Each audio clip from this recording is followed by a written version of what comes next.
അതിലെ AIPGT ദേശീയ തലത്തിൽ നാഷണൽ ലെവലിൽ ഫസ്റ്റ് റാങ്ക് കിട്ടിയതാണ് ഡോക്ടർ അലിൻ സാറ അലക്സ്. ഇപ്പോൾ NIH PG സെക്കൻഡ് ഇയർ ചെയ്യുന്നു.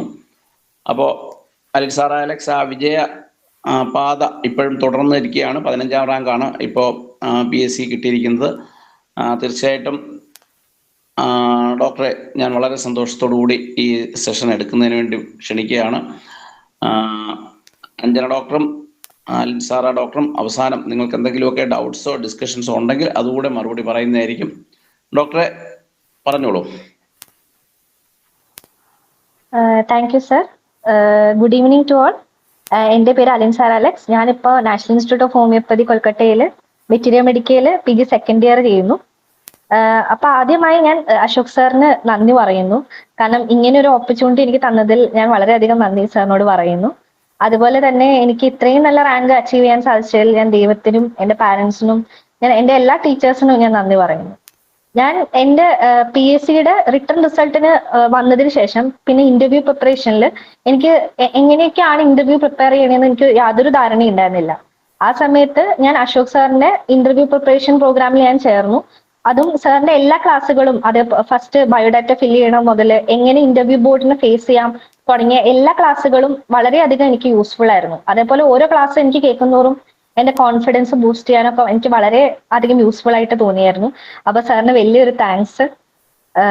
ഞാൻ എൻ്റെ ഇന്റേൺഷിപ്പ് കഴിഞ്ഞപ്പോൾ ഏകദേശം എനിക്ക് PG എടുക്കണം എന്ന് എൻ്റെ ഒരു വലിയ ആഗ്രഹം തന്നെയായിരുന്നു.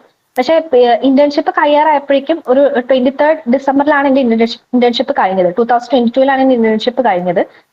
ആ മാസത്തിൽ തന്നെയാണ് PSCയുടെ നോട്ടിഫിക്കേഷൻ വന്നത്. അപ്പം ഞങ്ങളുടെ ബാച്ചിനെ സംബന്ധിച്ച് ഞങ്ങള് 2022 ഞങ്ങളുടെ ഇന്റേൺഷിപ്പ് കഴിഞ്ഞ ബാച്ചിനെ സംബന്ധിച്ച് ശരിക്കും ഇതൊരു ഡബിൾ ഓപ്പർച്യൂണിറ്റി ആയിരുന്നു. കാരണം മിക്കവർക്കും PG എടുക്കണം എന്നുള്ള ആഗ്രഹം ഉണ്ടായിരുന്നു. അതേപോലെ തന്നെ PSCയുടെ നോട്ടിഫിക്കേഷനും കൂടെ വന്നപ്പം അതിനുവേണ്ടി പ്രിപ്പയർ ചെയ്യാനൊക്കെ നല്ല ഞങ്ങളുടെ ബാച്ചിന് സത്യം പറഞ്ഞാൽ ഞങ്ങൾ വളരെ ലക്കി ആയിരുന്നു ആ കാര്യത്തിൽ. അപ്പോൾ ഞാൻ കഴിഞ്ഞപ്പോൾ തന്നെ ഞാൻ PSC ഓറിയന്റഡ് ആയിട്ടുള്ള പ്രിപ്പറേഷൻ ആണ് ചെയ്തത്. ഞാനപ്പം ഞാൻ വിചാരിച്ചിരുന്നത് ആ സമയത്ത് ഞാൻ വിചാരിച്ചിരുന്നത് ഞാനിപ്പോ PSCക്ക് പ്രിപ്പയർ ചെയ്യാം, അതിനുശേഷം പിന്നെ PG എക്സാം വരുമ്പോൾ ആ PG എക്സാമിന് ആ രീതിയിലുള്ള പ്രിപ്പറേഷൻ ചെയ്യാമെന്നുള്ള രീതിയിലായിരുന്നു ഞാൻ വിചാരിച്ചിരുന്നത്. അപ്പോൾ ഞാൻ ഓൺലൈൻ PSC കോച്ചിങ്ങിന്റെ PHFന്റെ കോച്ചിങ്ങിനാണ് ഞാൻ ചേർന്നത്. ആ രീതിയിൽ ഞാൻ പ്രിപ്പറേഷൻ തുടങ്ങി. ജൂണിലായിരുന്നു ഞങ്ങളുടെ എക്സാം. അപ്പം ആ ജൂൺ എക്സാമിന് മുന്നേ ഒരു 2-3 മാസം മുന്നെയാണ് PGയുടെ ഡേറ്റ് വന്നത്. അപ്പൊ ജൂലൈയിലായിരുന്നു PGയുടെ എക്സാമിന്റെ ജൂലൈ 2023 PGയുടെ എക്സാം വന്നത്. അപ്പൊ ഞാൻ വിചാരിച്ചു അയ്യോ എനിക്കിനി PGക്ക് പ്രിപ്പയർ ചെയ്യാൻ ആ ഒരു രീതിയിൽ പ്രിപ്പയർ ചെയ്യാൻ ടൈമില്ല. അപ്പൊ ഞാൻ എന്തായാലും PSCക്ക് പ്രിപ്പയർ ചെയ്യുന്ന സെയിം വെച്ചിട്ട് തന്നെ പ്രിപ്പയർ ചെയ്യാന്ന് വിചാരിച്ചു. അപ്പൊ ഞാൻ വിചാരിച്ചു അത് നടക്കുവോ, എങ്ങനെയാവും, PGക്ക് വേറൊരു പ്രിപ്പറേഷൻ ആണെന്നുള്ള രീതിയിലായിരുന്നു. പക്ഷെ അതെന്റെ ഒരു തെറ്റിദ്ധാരണയായിരുന്നു. നേരത്തെ ഡോക്ടർ പറഞ്ഞ പോലെ തന്നെ ഞാൻ ഈ PSCക്ക് പ്രിപ്പയർ ചെയ്തത് വെച്ചിട്ട് തന്നെയാണ് എനിക്ക് PGക്ക് ഇത്രയും നല്ല ഫസ്റ്റ് റാങ്ക് കിട്ടാനൊക്കെ എന്നെ സഹായിച്ചത്. അപ്പൊ ഇപ്പം നിങ്ങൾ ഈ തുടങ്ങുന്ന പ്രിപ്പറേഷൻ നിങ്ങൾ നല്ല സിൻസിയർ ആയിട്ടും അതുപോലെ തന്നെ നല്ല മികച്ചതായിട്ടും അതേപോലെ തന്നെ മോക്ക് ടെസ്റ്റ് എക്സാംസ് ഒക്കെ ചെയ്ത് ഇപ്പൊ തന്നെ പ്രിപ്പറേഷൻ സ്റ്റാർട്ട് ചെയ്യുകയാണെങ്കിൽ അത് നിങ്ങൾക്ക് ഹോമിയോപ്പതിയിലെ ഏതൊരു കോമ്പറ്റേറ്റീവ് എക്സാം ആയിക്കോട്ടെ ഏതൊരു എക്സാമിലും നല്ലൊരു റിസൾട്ട് കിട്ടാൻ നിങ്ങളെ സഹായിക്കും. അപ്പൊ നിങ്ങൾക്ക് ഇപ്പൊ PSCയുടെ ആണെങ്കിൽ ഒരു 3 വർഷമുണ്ട്, അതിനിടയിൽ ഇഷ്ടംപോലെ എക്സാംസും വരും. അപ്പം അതിനൊക്കെ നിങ്ങളുടെ ഈ ഒരു പ്രിപ്പറേഷൻ നിങ്ങളെ സഹായിക്കും. അപ്പൊ ഞാൻ എന്റെ PSC പ്രിപ്പറേഷന് PHFന്റെ ഓൺലൈൻ കോച്ചിങ്ങിനാണ് ചേർന്നത്. അപ്പം അവരുടെ ക്ലാസ്സസ് എന്ന് പറഞ്ഞിട്ടുണ്ടെങ്കിൽ അവർ വീക്കിലി 2 ഓൺലൈൻ ക്ലാസ് ഒക്കെ നടത്തിയിരുന്നു. അപ്പൊ എനിക്ക് ആ ഒരു ഫോക്കസ് പോവാതെ ഇതിൽ മോട്ടിവേറ്റഡ് ആയിട്ട് നിന്ന് പ്രിപ്പയർ ചെയ്യാൻ എന്നെ നന്നായിട്ട് ഹെൽപ്പ് ചെയ്തിരുന്നു. ഓൺലൈൻ ക്ലാസ്സിൽ ഞാൻ ചേർന്നതുകൊണ്ട് തന്നെ അവര് എല്ലാ ഓൺലൈൻ ക്ലാസ്സിന് ശേഷവും ഡിസ്കഷൻസ് ഉണ്ടാവാറുണ്ട്. അതുപോലെ തന്നെ ഓരോ വീക്കിലി എക്സാംസും അവർ നടത്തിയിരുന്നു. അപ്പം എനിക്ക് ആ എക്സാംസിലൊക്കെ കൂടെ ഞാൻ ആ സമയത്ത് ഞാൻ ഫുള്ളി പ്രിപ്പറേഷൻ തന്നെയായിരുന്നു. അപ്പൊ അതുകൊണ്ട് തന്നെ എനിക്ക് എത്രത്തോളം ഞാൻ പഠിച്ചു അല്ലെങ്കിൽ എന്തൊക്കെ എനിക്ക് പഠിക്കാനുണ്ട് എന്നൊക്കെ എനിക്ക് ഈ എക്സാംസും അതേപോലെ ഇവരുടെ ഈ ഓൺലൈൻ ക്ലാസ്സും കൊണ്ട് എന്നെ വളരെ ഹെൽപ്പ് ചെയ്തിരുന്നു. അതുപോലെ തന്നെ അവർക്ക് മോക്ക് ടെസ്റ്റുകൾ ഉണ്ടായിരുന്നു. അതല്ലാണ്ട് ഞാൻ പല ടെലിഗ്രാം ഗ്രൂപ്പുകളിൽ ഫ്രീ ക്വിസസ് മോക്ക് ടെസ്റ്റുകളൊക്കെ ഉണ്ടായിരുന്നു. അപ്പൊ അതും ഞാൻ അറ്റൻഡ് ചെയ്തിരുന്നു അതിന്റെ ഒപ്പം തന്നെ. അപ്പോൾ ഇത് അറ്റൻഡ് ചെയ്യുന്നതോടെ എനിക്ക് മനസ്സിലായി ഏകദേശം എനിക്ക് ഏതൊക്കെ കൂടുതൽ പഠിക്കണം, അല്ലെങ്കിൽ എന്റെ സ്ട്രെങ്ത് ഏതാ, എന്റെ വീക്ക്നെസ് ഏതാ, എനിക്ക് ഏതൊക്കെ ഓർമ്മയുണ്ട് എന്നൊക്കെ ഉള്ളത് എനിക്ക് മനസ്സിലാക്കാൻ അവരുടെ ഓൺലൈൻ ക്ലാസ്സിലൂടെ എനിക്ക് സാധിച്ചിരുന്നു. അപ്പം ഞാൻ ആ സമയത്തൊക്കെ ഒരു ടൈം ടേബിൾ ഫോളോ ചെയ്യാൻ ശ്രമിച്ചിരുന്നു. അതത്ര ഫിക്സ്ഡ്. അപ്പൊ ഡോക്ടർ നേരത്തെ പറഞ്ഞ പോലെ തന്നെ നമുക്ക് സ്മാർട്ട് വർക്കാണ് വേണ്ടത്. ഞാൻ ഇന്ന ദിവസം ഇത്രയും ടൈമിൽ പഠിക്കും എന്നുള്ളതല്ല. വേണമെങ്കിൽ ഒരു ഉദാഹരണത്തിന് ഈ ഒരു ആഴ്ച കൊണ്ട് ഞാൻ ഇത്രയും പോർഷൻസ് മാക്സിമം കവർ ചെയ്യാൻ ശ്രമിക്കും, അല്ലെങ്കിൽ അതിന്റെ കൂടുതൽ മോക്ക് ടെസ്റ്റുകൾ, അല്ലെങ്കിൽ അതിന് ആ ടോപ്പിക്ക് മാക്സിമം നന്നായിട്ട് കവർ ചെയ്ത് അതിൽ നിന്നൊരു ക്വസ്റ്റ്യൻ വന്നു കഴിഞ്ഞാൽ എനിക്ക് മാക്സിമം അറ്റൻഡ് ചെയ്യാൻ പറ്റുന്ന രീതിയിൽ ഞാൻ പഠിക്കും എന്നുള്ളൊരു രീതിയിൽ വെച്ച് കഴിഞ്ഞിട്ടുണ്ടെങ്കിൽ അത് നിങ്ങളെ വളരെയധികം ഹെൽപ്പ് ചെയ്യും. കാരണം ഒരു ഫോക്കസും ഇല്ലാണ്ട് നിങ്ങൾ മുന്നോട്ട് പോയി കഴിഞ്ഞാൽ നിങ്ങൾക്ക് എത്രത്തോളം ടൈമിൽ ഈ പോർഷൻസ് കവർ ചെയ്ത് പിന്നെ റിവിഷൻ എത്രത്തോളം ടൈം കൊടുക്കാൻ സാധിക്കും എന്നൊന്നും അറിയാതെ പോകും. അപ്പോൾ ഒരു ഫിക്സഡ് ടൈം ടേബിൾ അല്ല, ഏകദേശം നിങ്ങളൊരു പ്ലാൻ ചെയ്ത് ചെയ്യുന്നത് നിങ്ങൾക്ക് പിന്നീട് അങ്ങോട്ട് മാക്സിമം പോർഷൻസ് കവർ ചെയ്യാനും അല്ലെങ്കിൽ റിവിഷൻ ഒക്കെ നിങ്ങൾക്ക് നന്നായിട്ട് ഹെൽപ്പ് ചെയ്യും. അപ്പോൾ ഒരു ഫിക്സഡ് ടൈം ടേബിൾ അല്ല, പക്ഷെ നിങ്ങൾക്ക് പറ്റുന്ന പോലെ നിങ്ങൾ ഓരോ ദിവസവും നിങ്ങൾക്ക് കവർ ചെയ്യാൻ പറ്റുവാണെങ്കിൽ അത് നിങ്ങൾക്ക് റിസൾട്ടും നല്ല ഇതാവാൻ വേണ്ടി നിങ്ങളെ ഹെൽപ്പ് ചെയ്യും. പിന്നെ ഞാൻ പ്രിപ്പറേഷന് യൂസ് ചെയ്തത് ഞാൻ PHFന്റെ നേരത്തെ പറഞ്ഞിരുന്നു അതിന്റെ മെറ്റീരിയൽസും, പിന്നെ ഞാൻ എക്സാമിനോട് അടുത്ത് IHMAയുടെ ഒരു ഓൺലൈൻ ഒരു ടോർച്ചിന്റെ ഒരു പ്രോഗ്രാം ഉണ്ടായിരുന്നു, അതിന്റെ ഞാൻ കുറച്ച് നോട്ട്സ് ഒക്കെ ഞാൻ റെഫർ ചെയ്തിരുന്നു. അപ്പൊ അതും എനിക്ക് നല്ല ഹെൽപ്ഫുൾ ആയിരുന്നു. പിന്നെ ഞാൻ ഹോമിയോപ്പതി സബ്ജക്ട്സിന് ഞാൻ സക്സസ് എന്ന് പറഞ്ഞൊരു ബുക്കാണ് ഞാൻ യൂസ് ചെയ്തത്. പിന്നെ ഞാൻ പ്രീവിയസ് ക്വസ്റ്റ്യൻ പേപ്പേഴ്സ് ഒക്കെ എന്റെ കുറച്ച് സീനിയേഴ്സ് ഒക്കെ പറഞ്ഞ് ഞാൻ VK ചൗഹാൻ എന്നുള്ളൊരു ബുക്ക് യൂസ് ചെയ്തിരുന്നു. അത് നിങ്ങൾക്ക് ഇപ്പം പ്രീവിയസ് ക്വസ്റ്റ്യൻ പേപ്പേഴ്സ് നിങ്ങൾക്ക് പല സൈറ്റ്സിൽ കിട്ടുകയും ചെയ്യും. അപ്പം അത് നോക്കുന്നത് നിങ്ങൾക്ക് നല്ലതായിരിക്കും. ഇപ്പം ഞങ്ങളുടെ ക്വസ്റ്റ്യൻ പേപ്പർ അതിന് മുന്നത്തെ PSC ക്വസ്റ്റ്യൻ പേപ്പേഴ്സ് ഒക്കെ നിങ്ങൾക്ക് ഇപ്പം പ്രിപ്പറേഷന് മുന്നേ നിങ്ങൾക്ക് നോക്കിക്കഴിഞ്ഞാൽ നിങ്ങൾക്ക് ഒരു ഐഡിയ കിട്ടും. ഏകദേശം നമ്മള് ഫസ്റ്റ് ടു ഫൈനൽ BHMS പഠിച്ച പോലെ എല്ലാം പഠിക്കേണ്ട ആവശ്യമില്ല. അതും നല്ല കോൺസെപ്റ്റ് അറിഞ്ഞ് പഠിക്കണം എന്നുള്ള രീതിയിൽ നിങ്ങൾക്ക് അത് മനസ്സിലാവും ആ ക്വസ്റ്റ്യൻസ് ഒക്കെ നോക്കുന്നത്. അപ്പം പ്രീവിയസ് ക്വസ്റ്റ്യൻസ് നോക്കുന്നതും വളരെ ഇമ്പോർട്ടന്റ് ആണ് ഈ പ്രിപ്പറേഷനിൽ. പിന്നെ എക്സാമിനെ പറ്റി നിങ്ങൾക്ക് എല്ലാവർക്കും അറിയാം, 100 ക്വസ്റ്റ്യൻസ് ആണുള്ളത്, അത് 90 മിനിറ്റ്സ് ആണ്. അപ്പൊ നോക്കിക്കഴിഞ്ഞിട്ടുണ്ടെങ്കിൽ 1 മിനിറ്റ് പോലും ഒരു ക്വസ്റ്റ്യൻ ഇല്ല. അപ്പോൾ നിങ്ങൾക്ക് എക്സാം ടൈമിൽ നിങ്ങൾ വരുമ്പം നിങ്ങൾക്ക് ചെറിയൊരു ആൻസൈറ്റി ഉണ്ടാവും, അതിന്റെ എല്ലാം കൂടെ ആയിരിക്കും നിങ്ങൾ എക്സാമിന് വരിക. അപ്പൊ ആ സമയത്ത് നിങ്ങൾ ഈ പ്രിപ്പയർ മാത്രം ചെയ്താൽ പോരാ, റിവിഷനും കൂടെ വളരെ ഇമ്പോർട്ടന്റ് ആണ്. കാരണം നിങ്ങൾ എന്തൊക്കെ പ്രിപ്പയർ ചെയ്യുന്നോ അതൊരു ആ പ്രിപ്പയർ ചെയ്തത് എല്ലാം നിങ്ങൾക്ക് റിവൈസും കൂടെ ചെയ്യാൻ പറ്റണം. ആ രീതിയിൽ നിങ്ങളുടെ ഒരു ടൈം ടേബിൾ നിങ്ങൾ ഉണ്ടാക്കുന്നത് നല്ലതായിരിക്കും. കാരണം എക്സാമിന് കുറച്ച് നാൾക്ക് മുന്നേ തന്നെ റിവിഷൻ മാത്രമായിരിക്കണം നിങ്ങൾ ചെയ്യുന്നത്. കാരണം ഓരോ റിവിഷനും നിങ്ങളെ ആ ക്വസ്റ്റ്യൻ വരുമ്പം മാക്സിമം ടൈം കളയാതെ ആൻസറിലേക്ക് എത്തിക്കാൻ നിങ്ങളെ ഹെൽപ്പ് ചെയ്യും. അപ്പം റിവിഷൻ ചെയ്യുന്നത് വളരെ ഇമ്പോർട്ടന്റ് ആണ്. കാരണം നിങ്ങൾ ക്വസ്റ്റ്യൻസ് കാണുമ്പോൾ നിങ്ങൾക്ക് അത് പഠിച്ചതായിട്ട് ഓർമ്മയുണ്ടാവും, പക്ഷെ റിവിഷന്റെ ഇമ്പോർട്ടൻസ് എന്താണെന്ന് വെച്ചിട്ടുണ്ടെങ്കിൽ അത് നിങ്ങൾക്ക് കറക്റ്റ് ആയിട്ട് ആൻസറിലേക്ക് എത്താനും വളരെ ടൈം കുറച്ച് നിങ്ങൾക്ക് അറിയാവുന്ന ക്വസ്റ്റ്യൻസ് ആൻസർ ചെയ്യാനും ഹെൽപ്പ് ചെയ്യും. കാരണം അറിയാത്ത കുറച്ച് ക്വസ്റ്റ്യൻസുകൾ ഉണ്ടാവും. അപ്പൊ ആ ക്വസ്റ്റ്യൻസിലേക്ക് നിങ്ങൾക്ക് ആ ടൈം നിങ്ങൾക്ക് യൂട്ടിലൈസ് ചെയ്യാൻ പറ്റും. അപ്പം അതുകൊണ്ട് റിവിഷൻ നന്നായിട്ട് ചെയ്യുക. അതേപോലെ നിങ്ങൾ ട്രെയിൻ ചെയ്യുക, നിങ്ങളെ മോക്ക് ടെസ്റ്റുകൾ അല്ലെങ്കിൽ എന്തെങ്കിലുമൊക്കെ ക്വിസസ് ഒക്കെ ചെയ്ത് നിങ്ങൾ സ്വയം ട്രെയിൻ ചെയ്യുക. മാക്സിമം കുറവ് സമയത്ത് എങ്ങനെ ആൻസർ ചെയ്യാം, അറിയുന്ന ക്വസ്റ്റ്യൻസ് സ്പീഡായിട്ട് ചെയ്യാനും ബാക്കി അറിയില്ലാത്ത ക്വസ്റ്റ്യൻസിന് ആ ടൈം യൂട്ടിലൈസ് ചെയ്ത് എങ്ങനെ ആൻസറിലേക്ക് എത്താന്നുള്ള രീതിയിൽ നിങ്ങൾ ട്രെയിൻ ചെയ്യുന്നത് നിങ്ങൾക്ക് എക്സാമിന്റെ റിസൾട്ട് നല്ലതാക്കാൻ നിങ്ങളെ നല്ല ഹെൽപ്പ് ചെയ്യും. പിന്നെ ഇപ്പൊ ഈ എക്സാമിന് നിങ്ങൾക്ക് മാക്സിമം മാർക്ക് അറിയാൻ പറ്റും. ഇപ്പൊ 66.33 ആണ് റിട്ടൺ എക്സാമിലെ മാക്സിമം മാർക്ക് കിട്ടിയേക്കുന്നത്. അപ്പൊ അത് വെച്ചിട്ട് നിങ്ങൾക്ക് ഏകദേശം ഒരു ഐഡിയ ഉണ്ടാക്കാം. നിങ്ങൾ എല്ലാ ക്വസ്റ്റ്യനും ചെയ്യേണ്ട ആവശ്യമൊന്നുമില്ല.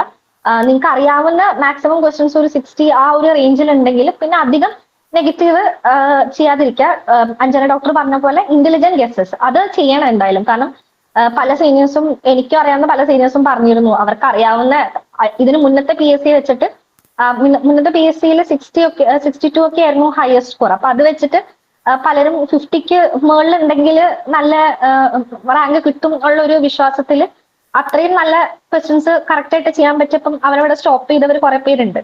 പക്ഷെ നമ്മൾ ഓരോ 5 വർഷം കൂടുമ്പോഴാണ് എക്സാം. അപ്പൊ ആ രീതിയിൽ നമ്മൾ ആലോചിച്ച് നമുക്ക് ഇത്രയും കൂടെ ക്വസ്റ്റ്യൻസ് ചെയ്ത് കഴിഞ്ഞാൽ എനിക്ക് ഇത്രയും റോങ് ആയാലും പ്ലസ് ഇത്രയും മാർക്ക് കിട്ടി എനിക്ക് നല്ലൊരു റാങ്കിൽ എത്താൻ സാധിക്കും എന്നുള്ള രീതിയിൽ ഇന്റലിജന്റ് ഗസ്സസ് നടത്തുക.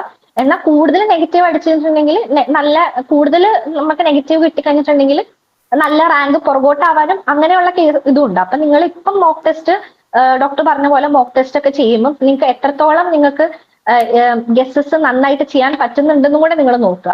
അപ്പം നിങ്ങൾക്ക് ക്വസ്റ്റ്യൻ പേപ്പർ നല്ലൊരു ക്വസ്റ്റ്യൻ പേപ്പർ ആണെങ്കിൽ നിങ്ങൾ മാക്സിമം അറ്റംപ്റ്റ് ചെയ്യണം. കാരണം അതിനനുസരിച്ച് മാർക്കും കൂടും. അപ്പം നിങ്ങൾ മാക്സിമം അറ്റൻഡ് ചെയ്ത് അപ്പൊ അങ്ങനെ നിങ്ങൾക്ക് നെഗറ്റീവ് വന്നാലും അധികം കുറവ് സ്കോർ പോവില്ല. നല്ല മാർക്കിൽ നിങ്ങൾക്ക് നല്ല റിസൾട്ട് കിട്ടാൻ നിങ്ങൾക്ക് സാധിക്കും.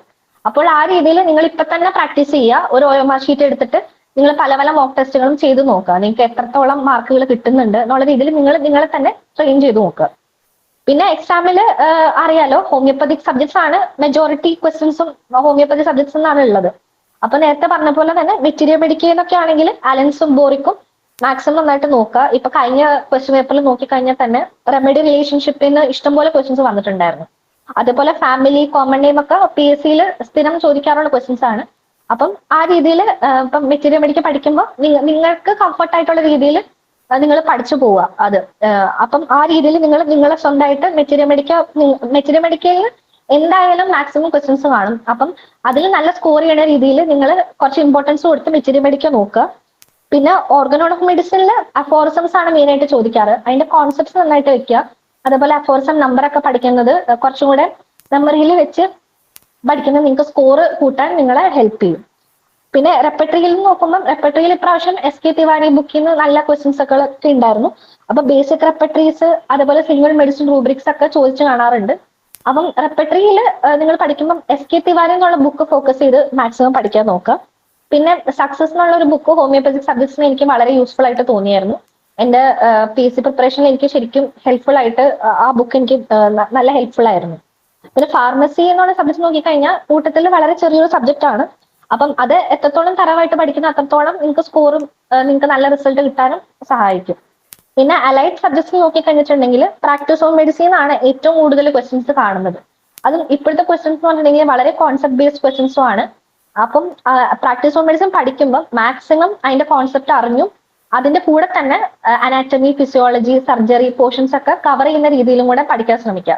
അപ്പോൾ നിങ്ങൾക്ക് അധികം ഇതും ഒരു സ്മാർട്ട് വർക്ക് എന്നുള്ള രീതിയിലാണ്. കാരണം അധികം നിങ്ങൾക്ക് എഫേർട്ട് ഇടാതെ ഓരോ സിസ്റ്റത്തിന്റെ ഒപ്പം അതിനോട് റിലേറ്റഡ് ആയിട്ടുള്ള സർജറി, അനാറ്റമി, ഫിസിയോളജി ഒക്കെ പഠിക്കും. അത്ര ഡീറ്റെയിൽ ആയിട്ടല്ല, എന്നാൽ നിങ്ങൾക്ക് ഏകദേശം ക്വസ്റ്റ്യൻ പേപ്പറിൽ കാണുന്ന ക്വസ്റ്റ്യൻസ് കാണുന്ന രീതിയിൽ അത് പ്രിപ്പയർ ചെയ്ത് കഴിഞ്ഞാൽ നിങ്ങൾക്ക് പിന്നീട് റെഫർ ചെയ്യുമ്പോഴും എളുപ്പമായിരിക്കും പഠിക്കാൻ. അപ്പം പ്രാക്ടീസ് ഓൺ മെഡിസിനിൽ പിന്നെ മാക്സിമം ക്വസ്റ്റ്യൻസും പ്രാക്ടീസ് ഓൺ മെഡിസിൻ ആയിക്കോട്ടെ മെറ്റീരിയൽ മെഡിക്കൽ ആയിക്കോട്ടെ മാക്സിമം മോക്ക് ടെസ്റ്റ് ക്വിസുകളൊക്കെ ചെയ്യുന്നത് നിങ്ങൾക്ക് നല്ല ഹെൽപ്ഫുൾ ആയിരിക്കും. പിന്നെ അലൈഡ് സബ്ജക്ട്സിൽ ഇമ്പോർട്ടൻസിൽ ഉള്ളത് ഗൈനക്കോളജി ആൻഡ് ഒബ്സ്റ്ററ്റിക്സും പിന്നെ സർജറിയാണ്. അതിൽ നിന്നും കുറെ ക്വസ്റ്റ്യൻസ് കാണാറുണ്ട്. അതും നിങ്ങൾ ഫോക്കസ് ഈ മെയിൻ സബ്ജക്ട്സിലായിട്ട് ബാക്കിയുള്ള ഫോക്കസ് പിന്നെ ഈ സബ്ജക്ട്സിലേക്ക് കൊടുക്കുക. നിങ്ങൾക്ക് ഇപ്പം നിങ്ങളുടെ ഓൺലൈൻ കോച്ചിങ്ങിലെ മെറ്റീരിയൽസ് ഉണ്ടാവും. അതിൽ പറയുന്ന ഇമ്പോർട്ടന്റ് പോയിന്റ്സ് ഒക്കെ പഠിക്കുക. പിന്നെ കമ്മ്യൂണിറ്റി മെഡിസിൻ ഇപ്രാവശ്യം കമ്മ്യൂണിറ്റി മെഡിസിനിൽ കുറെ ക്വസ്റ്റ്യൻസ് വന്നിട്ടുണ്ടായിരുന്നു. അപ്പൊ ആ പോർഷൻസ് ഒക്കെ നോക്കുക. ഇപ്പം കമ്മ്യൂണിറ്റി മെഡിസിൻസിന്ന് പണ്ട് ചോദിച്ചതിനേക്കാളും കുറെ കൂടുതൽ ക്വസ്റ്റ്യൻസ് ഇപ്പൊ ചോദിച്ചും കാണുന്നുണ്ട്. അപ്പോൾ കമ്മ്യൂണിറ്റി മെഡിസിനും നിങ്ങൾ ഇമ്പോർട്ടൻസ് കൊടുത്ത് തന്നെ പഠിക്കുക. പിന്നെ ഞാൻ നേരത്തെ പറഞ്ഞല്ലോ ക്വിസസും മോക്ക് ടെസ്റ്റ് ഇത് വളരെ ഇമ്പോർട്ടന്റ് ആണ്. കാരണം നിങ്ങൾക്ക് ഓരോരോ ക്വിസ് മോക്ക് ടെസ്റ്റ് ചെയ്യുന്നതോടെ നിങ്ങൾക്ക് ന്യൂ ഇൻഫോർമേഷൻസും കിട്ടും. അതുപോലെ നിങ്ങൾ പഠിച്ചത് നിങ്ങൾക്ക് ഇപ്പം ഒന്ന് ആൻസർ ചെയ്യാൻ പറ്റുന്നില്ലെങ്കിൽ അതിനി ഒന്നും കൂടെ എനിക്ക് പഠിക്കണം അല്ലെങ്കിൽ ഒന്നും കൂടെ തറവാക്കണം എന്നുള്ള രീതിയിൽ ക്വിസസും നിങ്ങളെ ഭയങ്കര ഹെൽപ്പ് ചെയ്യും.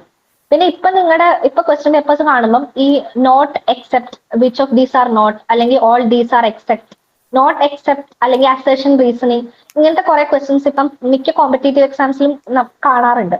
അപ്പൊ ഈ ക്വസ്റ്റ്യൻസിൽ എന്താന്ന് വെച്ചിട്ടുണ്ടെങ്കിൽ ഈ ക്വസ്റ്റ്യൻസ് വളരെ ട്രിക്കി ആണ്. ഇത് വളരെ ടൈം കൺസ്യൂമിംഗ് ആണ്. അപ്പൊ നമ്മൾ ഒരു പോയിന്റ് നമ്മൾ തെറ്റി വിചാരിച്ചു കഴിഞ്ഞാൽ ആ ക്വസ്റ്റ്യൻ റോങ് ആവാനുള്ള ചാൻസ് കൂടുതലാണ്. ഡയറക്റ്റ് ക്വസ്റ്റ്യൻസിനെക്കാളും ഇപ്പൊ ഇങ്ങനത്തെ ക്വസ്റ്റ്യൻസും നന്നായിട്ട് വരുന്നുണ്ട്. അപ്പൊ നിങ്ങൾ പ്രാക്ടീസ് ചെയ്യുമ്പോഴേക്കും ഇങ്ങനത്തെ ക്വസ്റ്റ്യൻസ് നോട്ട് ചെയ്ത് വെക്കുക. എന്നിട്ട് അത് കൂടുതൽ പ്രാക്ടീസ് ചെയ്ത് നോക്കുക. അപ്പം അങ്ങനത്തെ ക്വസ്റ്റ്യൻസും ഇപ്പൊ കാണുന്നുള്ളത് കൊണ്ട് നിങ്ങൾക്ക് നിങ്ങളുടെ പ്രിപ്പറേഷനിൽ ഇത് ശ്രദ്ധിച്ച് പഠിക്കുകയാണെങ്കിൽ അതും നിങ്ങളെ ഹെൽപ്പ് ചെയ്യും. അപ്പൊ ഇതൊക്കെയാണ് എനിക്ക് നിങ്ങളോട് പറയാനുള്ളത്. അപ്പൊ ഇപ്പൊ നിങ്ങൾക്ക് ആവശ്യത്തിന് ടൈം ഉണ്ട്. അപ്പൊ ഇപ്പൊ നിങ്ങൾക്കുള്ള ഈ ഡെഡിക്കേഷനും ഫോക്കസ് നിങ്ങൾ മാക്സിമം അവസാനം വരെ നിങ്ങൾ നിലനിർത്താൻ ശ്രമിക്കുക. അപ്പൊ എല്ലാവർക്കും best wishes. Thank you. Thank you doctor Alin Sar Alex. രണ്ടുപേരും പറഞ്ഞ കാര്യങ്ങൾ നിങ്ങൾ കേട്ടിട്ടുണ്ട്. കഴിഞ്ഞ ക്ലാസ്സുകളിലെ കഴിഞ്ഞ ടോക്കുകളിൽ നിന്നൊക്കെ കേട്ടതിൽ നിന്ന് വ്യത്യസ്തമായ ചില പോയിന്റ്സ് ഒക്കെ രണ്ടുപേരും പറഞ്ഞിട്ടുണ്ട്. ഇക്കാര്യത്തിൽ എന്തെങ്കിലും സംശയങ്ങളോ ഇല്ലെങ്കിൽ എന്തെങ്കിലും പുതിയ കാര്യങ്ങൾ നിങ്ങൾക്ക് അറിയാൻ ആഗ്രഹമുണ്ടെങ്കിൽ അവരോട് ചോദിക്കാം. ഒരു 5 മിനിറ്റ് സമയം നമുക്കതിനുകൂടി എടുക്കാം. ആരെങ്കിലും ഒരു ഡിസ്കഷൻ തുടങ്ങി വെച്ചാൽ ബാക്കിയുള്ളവർ ജോയിൻ ചെയ്തോളും.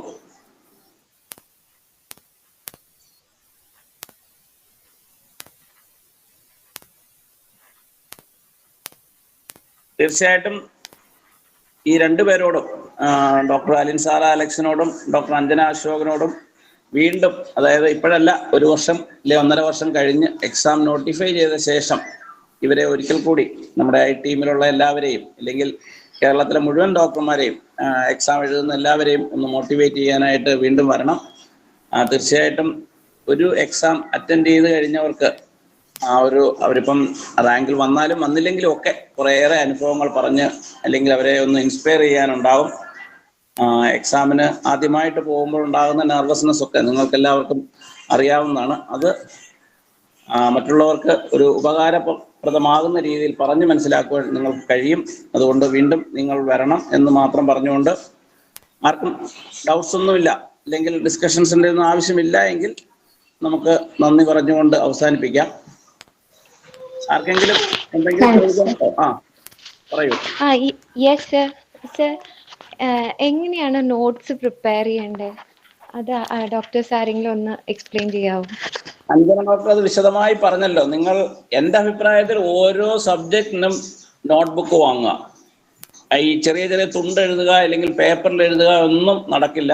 അല്ലെങ്കിൽ അഞ്ജന ഡോക്ടർ ചെയ്യുന്നത് പോലെ വലിയ ടെക്സ്റ്റ് ബുക്കുകൾ, വലിയ ഈ ഹാർഡ് ബൈൻഡുള്ള വലിയ ടെക്സ്റ്റ്, 200 പേജല്ല, 400 500 പേജുള്ള വലിയ രജിസ്റ്റർ പോലുള്ള ബുക്സ് വാങ്ങിയിട്ട് അതിനകത്ത് നമുക്ക് എപ്പോൾ വേണേലും റെഫർ ചെയ്യാൻ, വെറുതെ സ്ക്രിബിൾ ചെയ്ത് പോയാൽ ചിലപ്പോൾ ഒരു കുറച്ച് കാലം കഴിഞ്ഞിട്ട് എടുത്ത് നോക്കുമ്പോൾ നമുക്ക് തന്നെ ചിലപ്പോൾ വായിക്കാൻ പറ്റിയില്ല എന്ന് വരും. അപ്പോൾ അങ്ങനെ അല്ലാതെ ഇപ്പോഴാണ് സമയമുണ്ട്, 2 വർഷം ഏറ്റവും മിനിമം ഉണ്ട്. കൃത്യമായിട്ട് ഓരോ വിഷയവും ഓരോ ചാപ്റ്ററും ചാപ്റ്റർ ബൈ ചാപ്റ്റർ നോട്ട്സ് എഴുതി, അതും അഞ്ജന ഡോക്ടർ പറഞ്ഞതുപോലെ മൾട്ടി കളർ പല പേനകൾ വെച്ച്, വിഷ്വൽ സെൻസിൻ്റെ കാര്യം പറഞ്ഞല്ലോ, വിഷ്വൽ മെമ്മറിയുടെ കാര്യം പറഞ്ഞ കാര്യം ഓർക്കുക. നമ്മൾ ഒരു റെഡ് ഇങ്ക് വെച്ച് എഴുതുന്നത് നമ്മുടെ മനസ്സിൽ അങ്ങനെ തന്നെ കിടക്കും, ഒരു ബ്ലൂ ഇങ്കിൽ എഴുതുന്നത് അങ്ങനെ കിടക്കും. അപ്പം മഷികൾ മാറി ചില സിംറ്റംസ് ഒക്കെ നമുക്ക് തിരിഞ്ഞു പോവുകയൊക്കെ ചെയ്യുന്ന മെറ്റീരിയൽ ഒന്ന്. അപ്പം ടൈം പാസസ് ടു സ്ലോലി, അത് റെഡ് ഇങ്കിൽ എഴുതുക. ടൈം പാസസ് ടു ക്വിക്ക്ലി, അത് ഗ്രീൻ ഇങ്കിൽ എഴുതുക. അപ്പം നമ്മളുടെ മനസ്സിൽ ആ ഒരു വിഷ്വൽ ഇമേജ് അതുപോലെ കിടക്കും. അപ്പം അങ്ങനെ എഴുതി പോകുന്നത് നമുക്ക് പിന്നെ ഗുണം ചെയ്യും. പിന്നീട് ഈ പറഞ്ഞതുപോലെ കോമ്പറ്റേറ്റീവ് എക്സാം ഒന്ന് കഴിഞ്ഞു, AIPGTക്ക് പ്രിപ്പയർ ചെയ്യുമ്പോൾ തയ്യാറാക്കിയതാണെങ്കിൽ പോലും അടുത്ത PSC പരീക്ഷയ്ക്കും അത് ഉപയോഗിക്കും. അതാണ് എൻ്റെ ഒരു സജഷൻ. അഞ്ജന ഡോക്ടർ അതൊന്നുകൂടെ ഒന്ന് ക്ലാരിഫൈ ചെയ്യുമായിരിക്കും നോട്ട്സ് എഴുതുന്നതിനെ കുറിച്ച്. ഡോക്ടറെ? സാറിപ്പോ പറഞ്ഞ പോലെ തന്നെ ഒരു നോട്ട് എടുക്കുക. നമ്മൾ പഠിക്കുന്നത് നമ്മൾ എന്ത് നോക്കിയിട്ട്, ഈ പറഞ്ഞ കോച്ചിങ് ക്ലാസ് ആവാം, എന്താവാം, ആ ടോപ്പിക്ക് നന്നായിട്ട് അതേപോലെ ഈ പറഞ്ഞ സ്പേഷ്യസ് ആയിട്ട് കളേഴ്സിൽ വൃത്തിക്ക് എഴുതാം. അതും ഓരോ ടോപ്പിക് എഴുതി കഴിയുമ്പോൾ അറ്റ്ലീസ്റ്റ് ഒരു പേജ് വിട്ടേക്കണം. കാര്യം നമ്മൾ അപ്പൊ പഠിച്ചത് ടോപ്പിക്ക് തീരെയല്ല, പിന്നെ നമ്മൾ എവിടെയെങ്കിലും വായിക്കുമ്പോഴോ ഒക്കെ ഇതിൽ നിന്ന് ബന്ധമുള്ള ഓരോ ടോപ്പിക്സ് കിട്ടും, അല്ലെങ്കിൽ ഓരോ പോയിന്റ് കിട്ടും, അല്ലെങ്കിൽ ഓരോ ക്വസ്റ്റ്യൻസ് വരും. അപ്പൊ അത് എഴുതാനുള്ള ഒരു സ്പേസും കൂടെ വിട്ടിട്ട് ഇതേപോലെ പ്രോപ്പർ ആയിട്ട് എഴുതുക. ഈ പറഞ്ഞ പോലെ നോട്ട്സ് എഴുതി തുടങ്ങുമ്പോൾ എല്ലാ സിംഗിൾ സബ്ജക്റ്റിനും എഴുതണം. അതും വൃത്തിക്ക് ഓർഡറിൽ തന്നെ എല്ലാ ടോപ്പിക്സും കവർ ചെയ്യണം. അതായത് അതുമല്ല, ചിലരുണ്ട് നോട്ട്സ് എഴുതുമ്പോൾ ചില പോയിന്റ് മാത്രം എഴുതുക, അങ്ങനെയല്ല. പക്ഷെ വലിച്ചു വാരിയല്ല എഴുതണം എന്നല്ല ഉദ്ദേശിക്കുന്നത്. എക്സാം പോയിന്റ് ഓഫ് വ്യൂവിൽ വരുന്ന എല്ലാ പോയിന്റും വേണം. അതേപോലെ ഷോർട്ട് ഫോംസ് ഒക്കെ ഇല്ലേ, ഭയങ്കര ഷോർട്ട് ഫോംസ് ഒന്നും ആക്കാണ്ടിരിക്കുക. പറഞ്ഞ പോലെ ആ ഒരാഴ്ച നിങ്ങൾ വായിക്കുമ്പോൾ ആ ഷോർട്ട് ഫോംസിന്റെ ഒക്കെ അർത്ഥം നിങ്ങൾക്ക് ഓർമ്മയുണ്ടാവും. പക്ഷെ പിന്നെ ഈ പറഞ്ഞ എക്സാമിന്റെ ടൈം ആകുമ്പോൾ ഒന്ന് എടുത്ത് നോക്കുമ്പോൾ ഇത് ഞാൻ എന്തായിരുന്നു ഉദ്ദേശിച്ച് എന്ന് ചിന്തിച്ച് ടൈം കളയേണ്ട ഒരു ആവശ്യം വരരുത്. അതാണ് പറഞ്ഞ പോലെ ഓരോ സബ്ജക്ട്സിന് ഓരോ ബുക്ക്, അതിനേക്കാൾ ഉപരി അല്ലെങ്കിൽ ഒരു വലിയ ബുക്ക് വെച്ചിട്ട് നമുക്ക് പിന്നീട് നമ്മൾ ഈ പറഞ്ഞ പോലെ ടെക്സ്റ്റ് ബുക്ക് റെഫർ ചെയ്തിട്ടാവാം, കോച്ചിങ് ക്ലാസ്സസ് കേട്ടിട്ടാവാം, എന്തെങ്കിലും കേട്ടിട്ടായിരിക്കാം നമ്മൾ നോട്ട്സ് എഴുതുന്നത്. പിന്നെ നമുക്ക് ആ നോട്ട്സ് മതി. ആ നോട്ട്സിൽ നമ്മൾക്ക് എക്സാം അതുമായി ബന്ധപ്പെട്ട് വരുന്ന എല്ലാ ടോപ്പിക്സും വരുന്ന അത്രയും വൃത്തിയുള്ള രീതിയിലാണ് നമ്മൾ എഴുതിയെന്ന് ഉറപ്പുവരുത്തുക. പിന്നെ അതിന്റെ ഒറിജിനൽ സോഴ്സ് ബുക്ക് അല്ലെങ്കിൽ പിന്നെ അതിൽ എന്തെങ്കിലും ഡൗട്ട് ചെയ്ത് നമുക്ക് പിന്നെ നോർമൽ ടെക്സ്റ്റിലോട്ട് വീണ്ടും പോകേണ്ട ആവശ്യം വരുന്നത്. അത്രയും ക്ലിയർ ആയിരിക്കണം നമ്മുടെ നോട്ട്സ്. ഡോക്ടർ ക്ലിയർ ആയെന്ന് തോന്നുന്നു. എന്തെങ്കിലും ഡൗട്ട് ഉണ്ടോ? Okay doctor.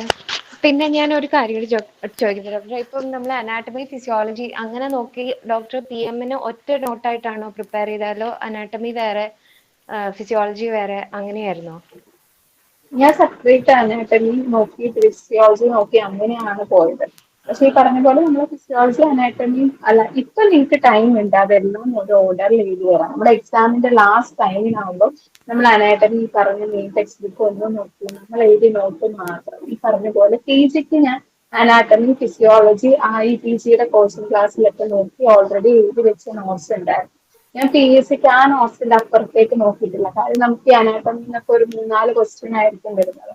അതിനു വേണ്ടി വീണ്ടും കുറെ എഫേർട്ട് എടുത്ത് നമുക്ക് വീണ്ടും ഒറിജിനൽ ടെക്സ്റ്റ് ബുക്സിലോട്ട് പോകാനുള്ള ടൈം ഇല്ല. അപ്പൊ നമ്മൾ ഇപ്പൊ നിങ്ങൾക്ക് ഇഷ്ടം പോലെ ടൈം ഉണ്ട്, ഒരു 2-3 വർഷമില്ല. നിങ്ങൾ ജസ്റ്റ് സ്റ്റാർട്ട് ചെയ്യുമ്പോൾ നമ്മൾ ഒന്നും വിടണ്ട. കാര്യം ഈ അനാറ്റമിയിൽ നമ്മൾ ഈ കുറച്ച് എഴുതി വെച്ചെന്ന് പറഞ്ഞില്ലേ, ഡീപ്പായിട്ട് കോംപ്ലിക്കേറ്റഡ് ആയിട്ടുള്ള ക്വസ്റ്റ്യൻ ചോദിച്ചാൽ ആരും എഴുതാൻ പോകുന്നില്ല. പക്ഷെ ഒരു സിമ്പിൾ ആയിട്ട്, അതായത് അനാറ്റമി ജസ്റ്റ് ഒന്ന് നോക്കി ഇപ്പൊ ഒരു 10 പേജുള്ള നോട്ട്സ് അനാറ്റമിയുടെ വായിച്ച ആൾക്ക് അതിൽ 2 ക്വസ്റ്റ്യൻ എഴുതാൻ പറ്റും. നിങ്ങൾക്ക് അത് എഴുതാൻ പറ്റിയില്ലെങ്കിലാണ് നമ്മുടെ റാങ്ക് അത്രയും പോകും. അപ്പൊ നമുക്ക് എല്ലാവരും എന്തായാലും ആൻസർ ചെയ്യാൻ പറ്റുന്ന കുറെ ക്വസ്റ്റ്യൻസും അല്ലെങ്കിൽ കുറെ ഇമ്പോർട്ടന്റ് ആയിട്ടുള്ള അനാറ്റമിയുടെ ടോപ്പിക്സും ഇതിൽ എന്തായാലും നമുക്ക് പറ്റുന്നതാണ്. അങ്ങനെയുള്ളതെല്ലാം നമ്മുടെ നോട്ട്സിൽ വേണം. അല്ലാണ്ട് ഈ പറഞ്ഞ പോലെ അത്ര ഡെപ്തിൽ അനാറ്റമി പോകാൻ പറ്റില്ലെങ്കിൽ പോലും ഫ്രീക്വന്റ്ലി ചോദിക്കുന്ന അല്ലെങ്കിൽ നമുക്കറിയാം അത്രത്തോളം ഇമ്പോർട്ടന്റ് ആയിട്ടുള്ള അതെല്ലാം എഴുതി വെക്കാം. ഈ ഡോക്ടർക്കൊക്കെ ഇപ്പൊ എന്തായാലും നല്ല ടൈം ഉണ്ട് എല്ലാത്തിനും സെപ്പറേറ്റ് ആയിട്ട് തന്നെ ഇപ്പം നമ്മൾ ഈ പറഞ്ഞ പോലെ ഒറ്റയടിക്ക് ടീമിൽ പോയിട്ട് അതിന്റെ അനാറ്റമി ചെയ്ത് വരാം. പക്ഷെ ഈ പറഞ്ഞ പോലെ അനാറ്റമി പഠിച്ചിട്ട് പിന്നെ നമ്മൾ പി എമ്മിൽ പോകുമ്പോൾ പി എം നമുക്ക് അത്രയും ഫാസ്റ്റ് ആയിട്ട് പോകും. പിന്നെ നിങ്ങൾ പി എമ്മും കൂടെ ചെയ്ത് കമ്പയർ ചെയ്ത് പഠിക്കുമ്പോൾ അനാറ്റമിയിൽ ഇപ്പോ പറഞ്ഞ പോലെ എന്തെങ്കിലും പോയിന്റ് വിട്ടിട്ടുണ്ടെങ്കിൽ അത് മറ്റെടുത്ത് നമുക്ക് പോയി ആഡ് ചെയ്യാൻ വീണ്ടും ഒരു റിവിഷൻ പോലെ ഈ പറഞ്ഞ പോലെ ടീമിന്റെ കൂടെ അല്ല, ഞാൻ എല്ലാ സബ്ജക്ട്സും അത് ഇൻഡിവിജ്വൽ ആയിട്ട് തന്നെ പഠിച്ചിട്ടുണ്ടെന്ന് നമുക്കൊരു കോൺഫിഡൻസും നമുക്ക് കിട്ടും. Okay doctor, thank you. വേറെ ആർക്കെങ്കിലും എന്തെങ്കിലും സംശയങ്ങളുണ്ടെങ്കിൽ അതുകൂടെ ചോദിക്കുക.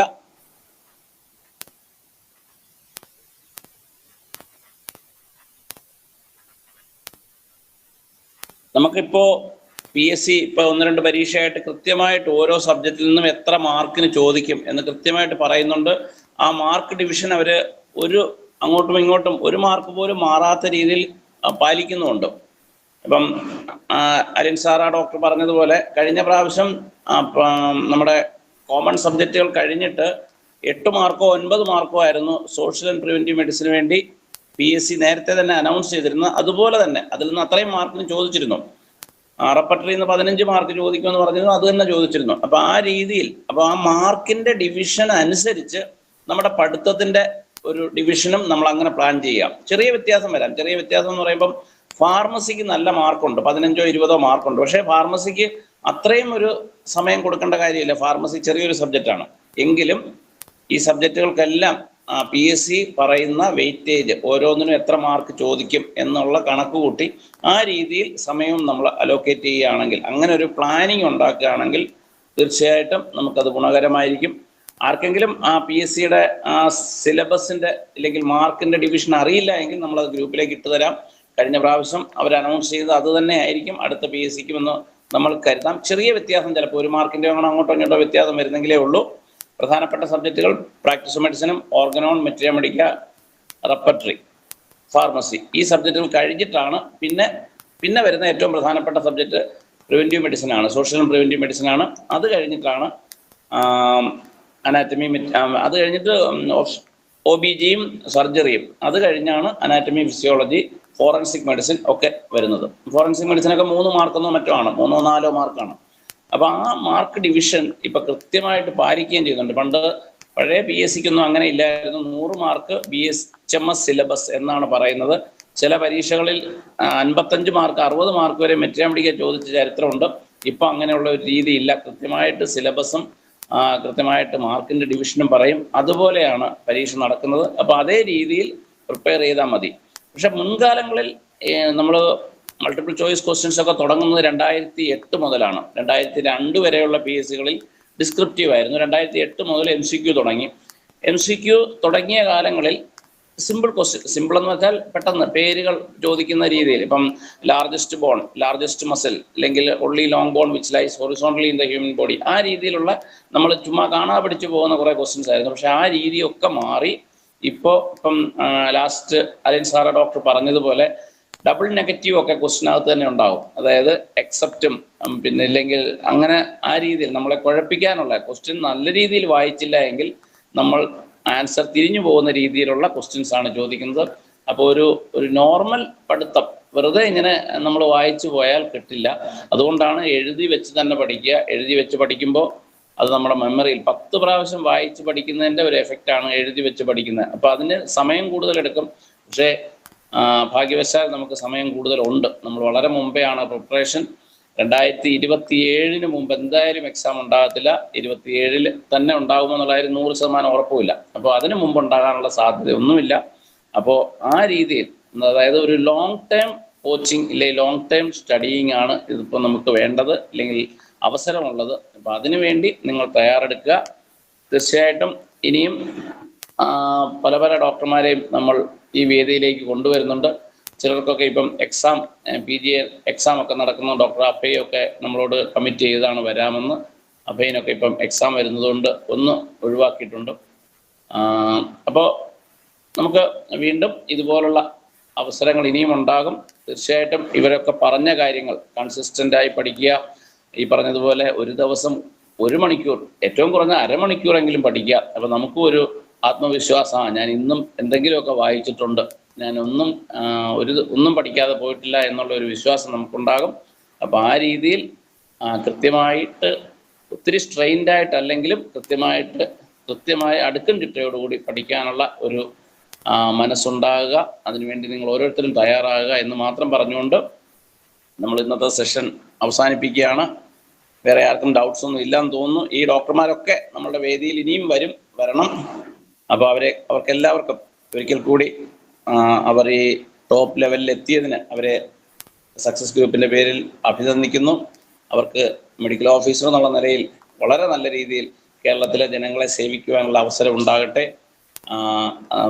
ഈ സർവീസിൽ എല്ലാവിധ ഭാവങ്ങളും ഉണ്ടാകട്ടെ എന്ന് ആശംസിക്കുന്നു. ഒപ്പം ഇന്ന് നമ്മളോടൊപ്പം 1 മണിക്കൂർ സമയം ചെലവഴിച്ചതിനുള്ള നന്ദി രേഖപ്പെടുത്തിക്കൊണ്ട് എല്ലാവർക്കും ശുഭരാത്രി. Good bye.